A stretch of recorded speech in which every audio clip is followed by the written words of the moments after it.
Көз жанның анасы, тіл қоғамның анасы. Тілі мәңгі жасаған халық, өзі де өлмейді. Тіл жүректің айтқанына көнсе, жалған шықпайды. Ақылдының тілін алса, жүрек ұмыт қалады.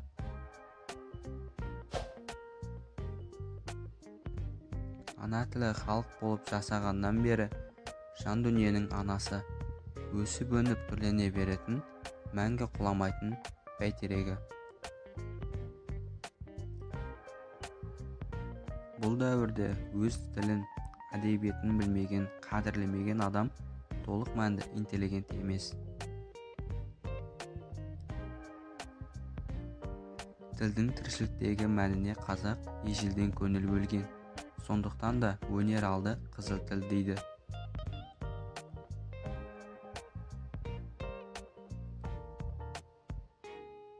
Туған тіліне жаны ашымаған адам жәндік. Ана тілін жүректің терең сырларын, басынан кешірген дәуірлерін, қысқасы жанның барлық толқындарын ұрпақтан ұрпаққа жеткізіп, сақтап отырған қазына.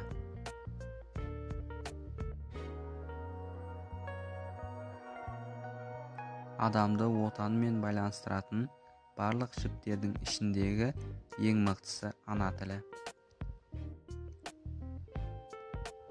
Ана сүті бой өсіреді, ана тілі ой өсіреді. Ана тілін біліп тұрып, бөтенше жақсы сөйлесең, бұл сүйініш. Ана тілін білмей тұрып, бөтенше жақсы сөйлесең, бұл күйініш. Өз тілін білмей тұрып, жат тілге еліктей беру зор қателік.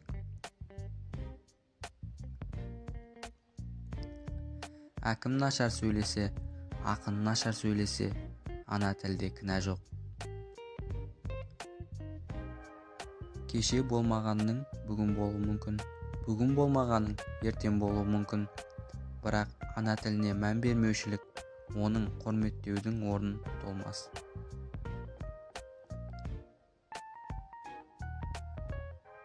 Өз ана тілін менсінбейтіндер, өз ұлтын 3 рет өлтіргендер.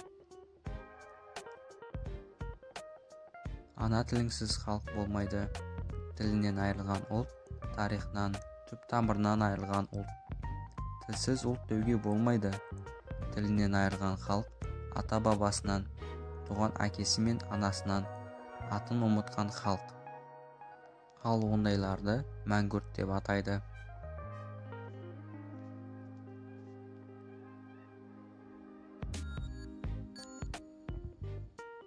Ең әуелі ана тіл қажет. Егер ана тілін білмесең, онда сен ол ұлттың баласы емессің. Ана тілін білмей тұрып, ұлт білімін ала алмайсың. Ұлт білімі болмаса, онда әдебиеттің болмайтындығы өзі-ақ белгілі. Әдебиеті жоқ ұлттың өнері де өршімейді. Бала бастаушы мектепте бәр пәнді тек ана тілінде ғана оқуы керек.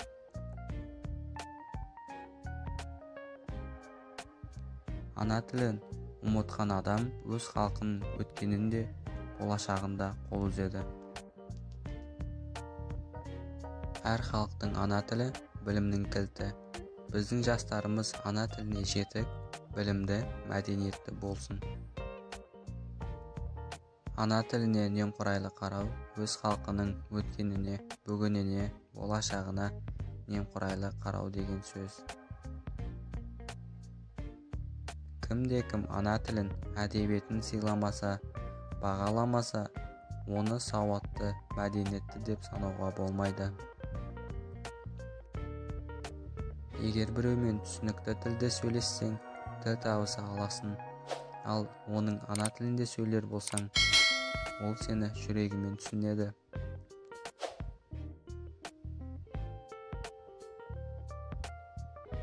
Тілі жоғалған жұрттың өзі де жоғалады. Ұлт болудың бір емес, бірнеше шарты бар. Соның ең басты және ең негізгі шарты ұлттық тіл. Тіл күшіне өлшеу жоқ, тіл көркемдігіне теңеу жоқ.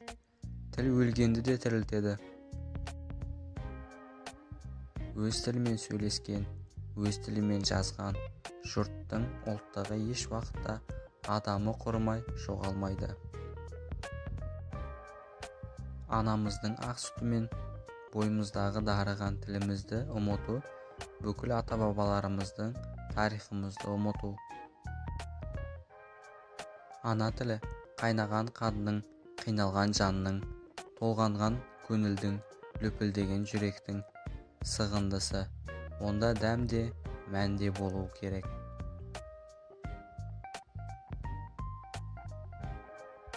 Әркімнің туған тілі, туған шешең, ондағы бала міндеті сан мың есе. Тіл қылыштан да өткір. Тәрбие басы тіл. Ана тілін білмейтін адам бір қолы жоқ шолақ адам сияқты. Ана тілінен айырылған адам өз халқы жасаған мәдени мұраның бәрінен құр алақаны қалады.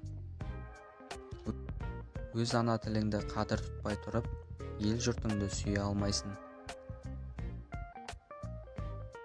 Тіл жоқ жерде ұлт жоқ. Білімділіктің ең басты факторы туған тіліңде сөйлеу мен оны сыйлаудан басталады. Ана тілін шекараны қорғағандай қорғау керек.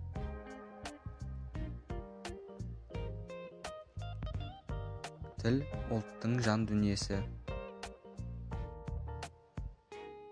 Қандай да болсын халықтың әдеп-ғұрпын үйренген келсе, алдымен оның тілін үйрен.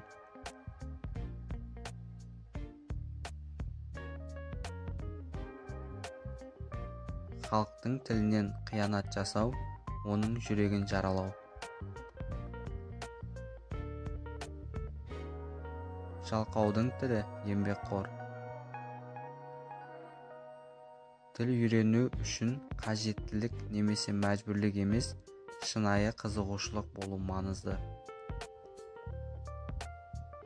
Ашулы тіл аңдамай айтады. Шындықты қаласаң, тілің іркелемесін.